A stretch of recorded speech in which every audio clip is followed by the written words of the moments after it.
कि जिससे को जो भी प्राणी सुनता है या कहता है या पढ़ता है उस पर कलियुग कभी अपना असर नहीं डाल पाता। प्रमाण तो ये मिलता है कि इस भगवान की पावनमयी कथा सुनने से ज्ञान वैराग्य जवान हुए। कोकण के भाई धुंधकारी को मोक्ष की प्राप्ति हुई। प्रमाण यहाँ तक मिला कि महाराज परीक्षित को भी मोक्ष की प्राप्ति हुई। लेकिन भगवान की कथा में आकर के सुनने के कुछ भी नियम बताए कि भगवान की कथा सुनने के क्या नियम बताए हैं। तो एक कवि तो ये लिख रहा है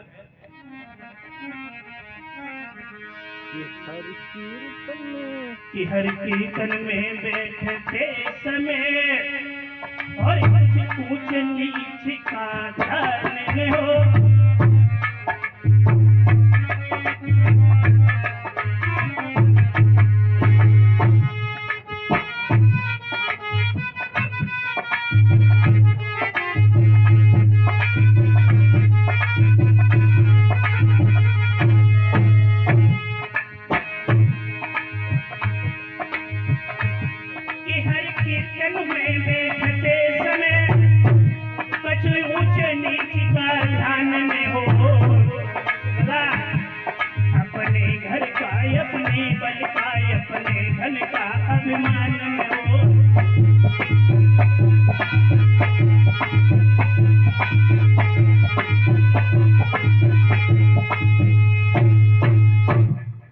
बताया तुझे कि भगवान की कथा में बैठकर कभी ऊंच और नीच का ये इस प्रकार का घमंड कभी न लाए। कभी ये न सोचे कि ये गरीब है और हम अमीर हैं।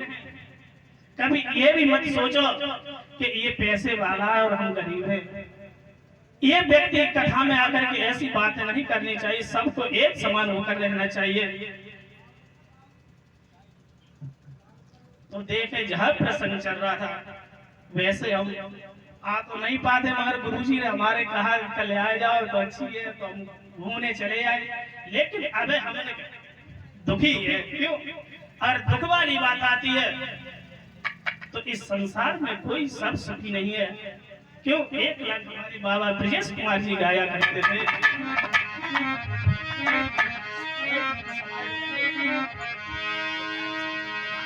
कि गरीब कहे धनवान सुखी और धनवान कहे सुखी राजा कुंवारी।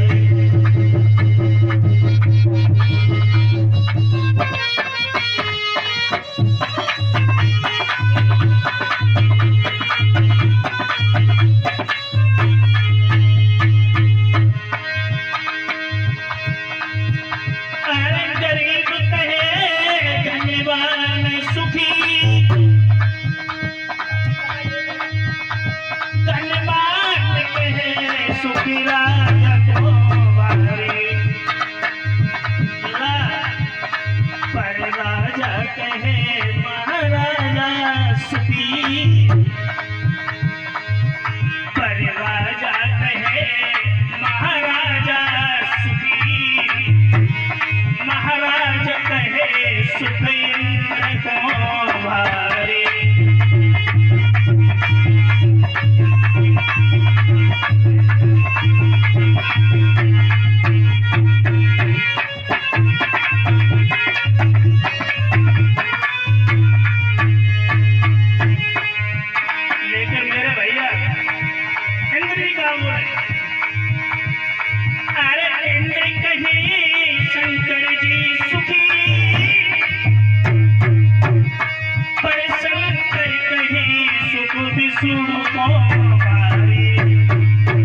तो आप सबसे पहले कथा से पहले एक लाइन का सभी लोग कीर्तन बोलेंगे, परीक्षा तुम्हारा एक लाइन का सभी लोग बोलेंगे।